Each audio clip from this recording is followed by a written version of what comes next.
राधे राधे बच्चों, जय श्री कृष्णा। तो प्यारे बच्चों, होप सो आप लोगों ने पॉलिनोमियल की प्रीवियस वीडियो देख ली होगी। काफ़ी अच्छे से मैंने उसमें डिटेल वाइज एक्सप्लेनेशन दिया हुआ है। अब आपका नेक्स्ट पार्ट जो है पार्ट 2, पॉलिनोमियल पार्ट 2 बच्चों। क्या है ये हमारे पास? ये पार्ट 2 है, राइट। पार्ट 1 आपको डिस्क्रिप्शन बॉक्स में मिल जाएगा। ये है हमारे पास पार्ट 2। तो प्यारे बच्चों, इसमें मैं कुछ टॉपिक डिस्कस करूंगा। वैल्यू ऑफ पॉलिनोमियल, हम वैल्यू कैसे फाइंड करते हैं किसी पॉलिनोमियल की, जीरो क्या होगा उस पॉलिनोमियल का, रिमाइंडर कैसे निकालेंगे, उसके फैक्टर हम कैसे डिसाइड करेंगे, या कोई भी फैक्टर अगर मल्टीपल है तो हम कैसे डिसाइड करेंगे, राइट। तो बच्चों चलो विदाउट वेस्टिंग ऑफ टाइम हम स्टार्ट करते हैं वैल्यू ऑफ पॉलिनोमियल। इससे पहले आपको क्या करना है? लाइक करना है, वीडियो शेयर करनी है, चैनल सब्सक्राइब करना है, ये भूल मत जाना। थोड़ी हेल्प करो, ठीक है बच्चों, ध्यान से। Thank you so much. चलो स्टार्ट करते हैं वैल्यू ऑफ पॉलिनोमियल। बच्चों ध्यान से समझना, ज़्यादा टफ डील नहीं है। पता नहीं इसको लोग क्यों टफ बना लेते हैं। सपोज दैट मेरे पास ना एक पॉलिनोमियल गिवन है, मैं सीधा एग्जांपल से समझाने की कोशिश करता हूँ, ठीक है। और मेरे पास अगर एक पॉलिनोमियल गिवन है पी ऑफ एक्स, ठीक है बच्चों। मैंने कहा ये सपोज दैट मेरे पास ए एक्स प्लस बी है, ठीक है। और मुझे इसकी वैल्यू फाइंड करनी है, लेकिन किस पे? At x equal to suppose alpha पे। मीन्स मुझे क्या निकालना है? मतलब मुझे निकालना है पी ऑफ अल्फ़ा, राइट। मुझे इसकी वैल्यू फाइंड करनी है किस पे? At x equal to alpha पे। निकालना क्या? P of alpha. यही है हमारे पास वैल्यू ऑफ पॉलिनोमियल। मतलब ध्यान से अगर आप लोग इसको देखें बच्चों, तो मुझे क्या करना है? सर मुझे कुछ भी नहीं करना है, मुझे बस इतना करना है कि जहाँ हमारे पास x था, x किसके इक्वल है? अल्फ़ा के, तो x की प्लेस पे बस अल्फ़ा पुट करना है। मीन्स अगर मैं x की प्लेस पे अल्फ़ा पुट करूँगा तो बच्चों इसकी वैल्यू क्या होगी? a alpha plus b। ये हो गया सॉल्यूशन। बस यही है हमारे पास वैल्यू ऑफ पॉलिनोमियल, राइट। बच्चों एक एग्जाम्पल देखो, मैंने कहा मेरे पास एक पॉलिनोमियल है p of x equal to में x प्लस 6, और मुझे ना p ऑफ 2 फाइंड करना है। क्या फाइंड करना है बच्चों? p ऑफ 2 फाइंड करना है। मतलब value of polynomial at x equal to 2। तो बच्चों ये बताओ, इस बार अल्फ़ा की प्लेस पे क्या है? 2 है। तो हम क्या करेंगे? सर कुछ भी नहीं करना है, बहुत इजी है सर, बस x की प्लेस पे 2 पुट करना है और आंसर फाइंड कर देना है। तो हमारे पास इसका आंसर आ गया 8। ये हो गया वैल्यू ऑफ पॉलिनोमियल। कुछ था क्या? कुछ भी नहीं है। समझ का फेर है बस आपकी, आप लोग कैसे कर रहे हो कैसे नहीं कर रहे हो। क्लियर है? अब देखो नेक्स्ट टॉपिक है हमारे पास जीरो ऑफ पॉलिनोमियल। बच्चों थोड़ा इसको ध्यान से समझना, ठीक है, ये काफ़ी इंपॉर्टेंट होता है। हमने कहा मुझे निकालना है जीरो। अभी मैं आपको बेसिक समझाऊंगा, फिर स्टैंडर्ड वे में लेके जाऊंगा बाद में, ठीक है। Zero of polynomial, next topic हमारे पास है जीरो ऑफ पॉलिनोमियल। बच्चों ध्यान देना आप लोग प्लीज़, ठीक है। छोटा सा कॉन्सेप्ट बताऊंगा, ज़्यादा मैं चीज़ों को टफ नहीं बनाता। मैं वही कोशिश करता हूं जो बच्चों के मगज में सीधी जा सके, दिमाग में सीधी जा सके, राइट। देखो बच्चों, जीरो ऑफ पॉलिनोमियल मीनिंग क्या है? कुछ भी नहीं है। हमारे पास ना मुझे किसी का जीरोस फाइंड करना है सपोज दैट, राइट। तो मैं आपसे बोलूँगा बच्चों मुझे इसका जीरो निकालना है, तो क्या करोगे आप बच्चों? कुछ भी नहीं करना, जो आपने वैल्यू ऑफ पॉलिनोमियल की है ना, वही आप इसको इक्वल टू जीरो कर देना। बस क्या कर देना? जीरो। मतलब मैंने कहा at x equal to alpha, तो बच्चों यहाँ से p ऑफ अल्फ़ा आपको क्या करना है? इक्वल टू जीरो करना है बस। तो यहाँ से हमें क्या मिलेगा? यहीं से हमें मिलेगा क्या बच्चों? Zero, zeros of polynomial. बस इतना ही है, इसके अलावा कुछ नहीं है। मीन्स हमें जो लास्ट टर्म इससे प्रीवियस हमने वैल्यू ऑफ पॉलिनोमियल निकाली थी, बस आपको उसको इक्वल टू जीरो करना है। इक्वल टू जीरो कर दे, जो भी हमारे पास सॉल्व होके आएगा वही होगा जीरोस ऑफ पॉलिनोमियल, राइट बच्चों। देखो इसको मैं आपको ना एक एग्जांपल से समझाता हूँ। मैंने कहा मेरे पास ना p of x equal to suppose that, चलो ऊपर का एग्जांपल ले लो, x प्लस 6 है, राइट। x प्लस 6 है। अब मुझे क्या करना है बच्चों? मुझे ना जीरोस फाइंड करना है। इसका क्या करना है? जीरोस फाइंड करना है।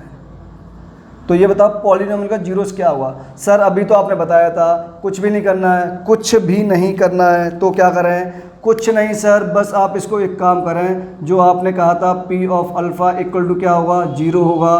तो हमारे पास बच्चों ध्यान दो क्या है हमारे पास, सर ये बस इक्वल टू 0 करना है। Means x plus 6 equal to 0, ये है हमारे पास कॉन्सेप्ट। और हम करेंगे यहाँ से x प्लस 6 इक्वल टू 0, मतलब हमारे पास इसका 0 क्या होगा, -6 होगा। तो what is the zero of polynomial, -6। Easiest, toughest नहीं, बहुत आसान से आराम से बस जीरोस निकालना हो गया आपको बच्चों। तो P ऑफ अल्फ़ा को इक्वल टू 0 करना है, या फिर गिवन पॉलिनोमियल को इक्वल टू 0 कर दो, गिवन पॉलिनोमियल को इक्वल टू 0 कर दो। उसको सॉल्व करके आपके पास जो भी सॉल्यूशन आएंगे वही हमारे पास जीरोज ऑफ पॉलिनोमियल होते हैं। इससे ज़्यादा इजी और आसान नहीं समझा सकता बच्चों, राइट। अब देखो मैं एक एग्जांपल और सेट करता हूँ इसी में। मैंने कहा मेरे पास सपोज दैट बच्चों P of x equal to है यहाँ पर x स्क्वायर प्लस 4x, और ये प्लस मेरे पास है यहाँ पे सपोज दैट कितना लोगे, एक काम करो इसको 6 से x ले लो, कितना ले लो 6 नहीं 5 लो, 5x एंड इसको 6 लो, राइट। अब मैंने कहा बच्चों यहाँ से बताओ आप लोग जीरोस क्या होंगे, जीरोस क्या होंगे। कुछ भी नहीं सर, अगर सॉल्यूशन लिखूं मैं बच्चों तो वही करना है मुझे सर, पॉलिनोमियल इक्वल टू 0 करना है, बात खत्म। जैसे मैं ऐसा करूंगा बच्चों तो देखो ध्यान से, x square plus 5x plus 6 equal to 0। अब इसके फैक्टर करने होंगे by the method of middle splitting. किससे, बाय मिडिल स्प्लिटिंग। तो बच्चों मिडिल स्प्लिटिंग सब बच्चों को आता होगा, ध्यान से देखना। तो जब आप इसके फैक्टर करोगे तो x स्क्वायर प्लस क्या लिखोगे बच्चों, 3x plus 2x plus 6 equal to 0। दोनों में से क्या कॉमन आ रहा है सर, x, तो यहाँ बचेगा x प्लस 3, क्या कॉमन आ रहा है 2, तो यहाँ बचेगा x प्लस 3 इक्वल टू 0। बहुत ध्यान से अगर आप लोग ऑब्जर्व करें बच्चों तो हमारे पास नेक्स्ट स्टेप हुआ x plus 3 into of x plus 2 equal to 0, right. बच्चों ये 0 कब पॉसिबल है सर, ये 0 उसी केस में पॉसिबल है या तो मेरे पास ये वाला टर्म 0 हो जाए, राइट, या मेरे पास ये वाला टर्म 0 हो जाए। अगर दोनों में से एक भी 0 होगा तभी इनका प्रोडक्ट इक्वल टू 0 पॉसिबल है, अदरवाइज ये पॉसिबल है ही नहीं। मतलब सर हमें नहीं पता कौन सा 0 होगा, या तो ये 0 होगा या फिर ये 0 होगा। तो बच्चों हम लोग क्या करेंगे, x प्लस 3 इक्वल टू 0 और x plus 2 equal to 0। Means यहाँ से x की दो वैल्यू आएंगी, एक आएगी -3 और एक वैल्यू क्या आएगी बच्चों, -2। तो बच्चों ये बताओ इसके जीरोस क्या होंगे हमारे पास, सर इसके जीरोस होंगे -2 एंड -3। ये हमारे पास आंसर आ गया।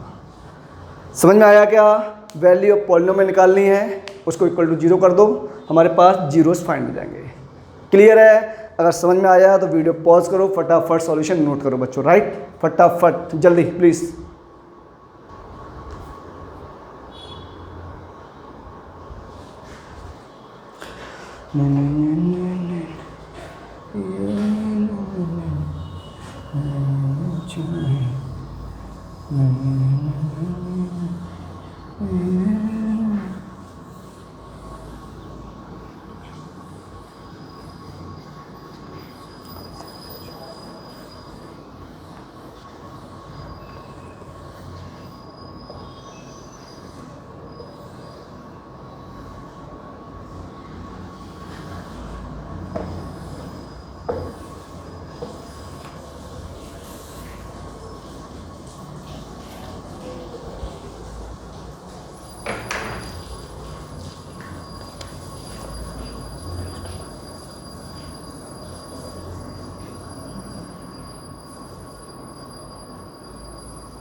तो बच्चों नेक्स्ट टॉपिक है रिमाइंडर ऑफ पॉलिनोमियल। ये हमारे पास क्या होता है, देखो ध्यान से, रिमाइंडर ऑफ पॉलिनोमियल में बच्चों हमें एक चीज़ ध्यान रखनी पड़ेगी कि अगर मुझे किसी भी पॉलिनोमियल का रिमाइंडर फाइंड करना है, मैं जैसे पहले बताया आपको, मैं चीज़ों को टफ नहीं बनाता हूँ, इजीएस्ट वे में लेकर चलता हूँ। क्लियर? तो रिमाइंडर ऑफ पॉलिनोमियल का मतलब ये है बच्चों, सपोज दैट मेरे पास में एक पॉलिनोमियल गिवन है at x equal to alpha पे मेरे पास पी ऑफ अल्फ़ा गिवन है। और ध्यान रखना बच्चों, जब आप इसमें भी आपको ना वैल्यू ऑफ पॉलिनोमियल ही निकालनी है। क्लियर है? क्या निकालनी है? वैल्यू ऑफ पॉलिनोमियल ही निकालनी है बस, इसके अलावा कोई दिमाग नहीं लगाना है। Means at x equal to alpha पे अगर मेरे पास P of alpha not equal to 0 आ जाता है तो बच्चों हमें यहाँ से क्या फाइंड होगा? सर यहाँ से फाइंड होगा रिमाइंडर। बस इतना सा कॉन्सेप्ट मैं दिमाग में डालूंगा, इसके अलावा कुछ भी नहीं। क्लियर? चलो एग्जांपल से समझाता हूँ मैं आपको। बच्चों ध्यान से देखो, अगर मैंने कहा मेरे पास p of x equal to x plus 6 है या फिर 2x प्लस 6 है, राइट। अब मुझे ना इसका क्या फाइंड करना है बच्चों? मुझे इसका रिमाइंडर फाइंड करना है, राइट। क्या? रिमाइंडर किस पे? At x equal to suppose that 1 पे मुझे रिमाइंडर निकालना है एट x इक्वल टू 1 पे। तो बच्चों अभी मैंने आपको कहा था कि कुछ भी नहीं करना बच्चों, रिमाइंडर हो या जीरोस हो, बस आपको वैल्यू ऑफ पॉलिनोमियल ही निकालनी है। अगर मेरे पास p ऑफ अल्फा नॉट इक्वल टू 0 आएगा तो वहाँ से हमें क्या मिलेगा? रिमाइंडर मिलेगा। मतलब हमारे पास एट x इक्वल टू 1 पे जो वैल्यू फाइंड करनी है ना बच्चों, 2 मल्टीप्लाई 1 प्लस 6। तो बच्चों p ऑफ 1 पे इसकी वैल्यू कितनी आएगी हमारे पास? सर ये आएगी 8। तो ये ध्यान रखना, इसका रिमाइंडर हमारे पास कितना हो गया? सर इसका रिमाइंडर ही हो गया हमारे पास 8। बस इतना सा ही कॉन्सेप्ट था और कुछ नहीं। और ये मेथड 1 हुआ हमारे पास बाय द हेल्प ऑफ, ये मेथड 1 है हमारे पास किसकी हेल्प से? ये by the help of polynomial. अगर आप इसको सिंपली जो आपने 6, 7 और 8 में सीखा डिवाइड करना चाहो, मुझे क्या निकालना है? रिमाइंडर निकालना है। तो बच्चों ये बताओ यहाँ से एक फैक्टर क्या आएगा हमारे पास? सर ये आएगा x माइनस 1 इक्वल टू 0। इसको हम ऐसे भी लिख सकते हैं, इससे कोई दिक्कत नहीं, राइट। अगर ऐसा है तो बच्चों निकालना है हमें रिमाइंडर, मतलब क्या होगा उसका? मतलब 2x प्लस 6 किससे डिवाइड करना है? सर इससे डिवाइड करना है ना, तो x माइनस 1 तभी रिमाइंडर मिलेगा। बच्चों इसको किससे मल्टीप्लाई करूं? सर 2 से मल्टीप्लाई कर दो, तो 2 इंटू एक्स, ये 2x हो गया। साइन चेंज कर दो, राइट बच्चों ध्यान से देखो, 2x से 2x कैंसिल आउट हो गया, यहाँ 0 बचेगा, 6 नीचे उतार दो। क्लियर है क्या? अब इसमें किससे मल्टीप्लाई करो? 6 आ जाए हमारे पास। कुछ गड़बड़ हुआ क्या? एक मिनट, सॉरी, ये 2 इंटू माइनस 1 भी तो होगा बच्चों, -2 साइन चेंज करोगे ना, तो ये हमारे पास कितना आएगा? 8 आएगा। कितना आएगा? 8। यही क्या है हमारे पास? यही तो रिमाइंडर होता है। ध्यान से देखो बच्चों, मेथड 2 से ही मैंने कर दिया, देख रहे हो आप लोग, मेथड 2 से भी मैंने कर दिया। रिमाइंडर कितना आया? फाइनली हमारे पास 8 ही आएगा। मीन्स वैल्यू ऑफ पॉलिनोमियल अगर नॉट इक्वल टू 0 आती है तो भाई हमारे पास क्या हुआ? रिमाइंडर होगा। क्लियर है बच्चों? अब नेक्स्ट टॉपिक है, इसमें हमारे पास क्या है? नेक्स्ट टॉपिक है बच्चों फैक्टर थ्योरम, या मैं भी इसको भी टफ नहीं बताऊंगा बच्चों, बहुत इजीएस्ट वे में लेकर चलूँगा 10th क्लास के लिए। ये है हमारे पास फैक्टर, और 9th क्लास के बच्चों को लिए भी समझ में आएगा। फैक्टर निकालना हो बच्चों, ठीक है। अगर मुझे किसी भी थिंग्स के फैक्टर निकालने हैं, ध्यान देना आप लोग, कुछ भी नहीं करना। मैंने कहा at x equal to alpha पे, अगर एट, मैं अगेन भाई सिंपल चीज़ें टफ नहीं करूँगा, at x equal to alpha पे हमारे पास क्या हो जाएगा बच्चों? हमारे पास p of alpha equal to 0 हो जाएगा। तो यहाँ से हमें क्या मिलेगा? सर यहाँ से हमें फैक्टर मिलेगा। बात समझ में आई क्या? p ऑफ अल्फ़ा क्या हो जाएगा? इक्वल टू 0 हो जाएगा। मीन्स, और हम इसमें क्या बोल सकते हैं? और हम बोल सकते हैं इसमें जो रिमाइंडर होगा बच्चों हमारे पास, वो भी क्या हुआ? सर रिमाइंडर भी हमारे पास 0 होगा। क्योंकि अगर कोई किसी का फैक्टर है या मल्टीपल है बच्चों, तो उस नंबर से उसमें डिवाइड करने पर, ठीक है, हमें हमेशा रिमाइंडर क्या मिलेगा? 0 मिलेगा। या फिर वैल्यू ऑफ पॉलिनोमियल उस पर क्या मिलेगी? 0 मिलेगी। जैसे कि मैं आपको प्रीवियस एग्जांपल देखता हूँ। मेरा प्रीवियस एग्जांपल क्या था, शायद आपको याद होगा अच्छे से।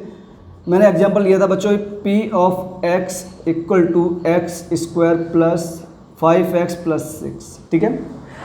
अब मैं कह रहा हूँ बच्चों ये बताओ, फाइंड दैट x प्लस 2 और एंड x प्लस 3, ये इसके find that x plus 2 and x plus 3 are factor of p P of x means given polynomial. मुझे ये निकालना है बच्चों कि ये इसके फैक्टर होंगे या नहीं होंगे। मैंने अभी बताया था फैक्टर मीन्स कुछ नहीं करना, अगेन आपको वैल्यू ऑफ पॉलिनोमियल ही निकालनी है, और अगर ये इक्वल टू 0 आ गया तो हमारे पास क्या फाइंड होगा, फैक्टर फाइंड होंगे। हाँ ये फैक्टर होगा या फिर इसका मल्टीपल होगा या फिर ये नंबर इस पॉलिनोमियल को डिवाइड कर रहा होगा। ये क्वेश्चन 3 वे में पूछा जाता है। 3 वे कौन से, फर्स्ट ये इसका फैक्टर होगा तब भी आपको यही प्रोसेस करना है, ये इसका मल्टीपल होगा तब भी आपको यही प्रोसेस करना है, या फिर ये इसको डिवाइड करेगा तब भी आपको यही प्रोसेस करना है। क्लियर, होप सो आप लोग नहीं फंसोगे। मेरे स्टूडेंट नहीं फंसते यार, कहीं नहीं फंसेंगे, ठीक है।